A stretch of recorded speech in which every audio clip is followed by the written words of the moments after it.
ఇదైతే బుధవారం ఉదయం తీసిన మినీ వ్లాగ్ అండి. పిల్లల కోసం అయితే సింపుల్‌గా ఒక పులావ్‌లా చేస్తున్నాను. తర్వాత మార్నింగ్ బ్రేక్‌ఫాస్ట్ కోసం బ్రెడ్ అయితే ఫ్రై చేస్తున్నాను.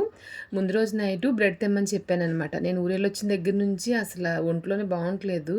చూపించుకున్నానే గానీ క్లైమేట్ మారుతూ ఉంటుంది కదా! దానివల్ల అలా ఉందని చెప్పి అన్నారు. ఇంక నేను బ్రెడ్ తెమ్మనని చెప్పాను కదా! మా అబ్బాయిని తీసుకెళ్ళాననమాట షాప్‌కి. వాడేం చేశాడంటే ఒక రూ. 35 బ్రెడ్ కోసం ఒక రూ. 600 ఖర్చు పెట్టించాడనమాట. మా ఇంటి సందు చివరే ఇన్ని కొనిపించేసాడు. కొనడం తప్పులేదు గానీ అన్నీ ఒకే రోజు ఖాళీ చేసేస్తారు. అదే నాకు నచ్చదనమాట. ఇంక పిల్లలకి బాక్స్ పెట్టి పంపించేసిన తర్వాత మా ఆయనకి బ్రేక్‌ఫాస్ట్ కోసం అయితే ఎగ్ దోస వేశాను. సింపుల్‌గా పులిహోర కలిపేస్తున్నాను. చింతపండు పులిహోర. నేను చింతపండు పులిహోర కలపడం చాలా తక్కువనమాట.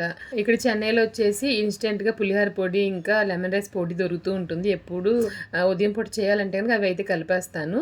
ఇంక మా ఆయనకైతే పులిహోర పెట్టేసి ముందు రోజు తెచ్చిన స్నాక్స్ ఉంటే అవి పెట్టి బాక్స్ అయితే పెట్టి పంపించేసానండి.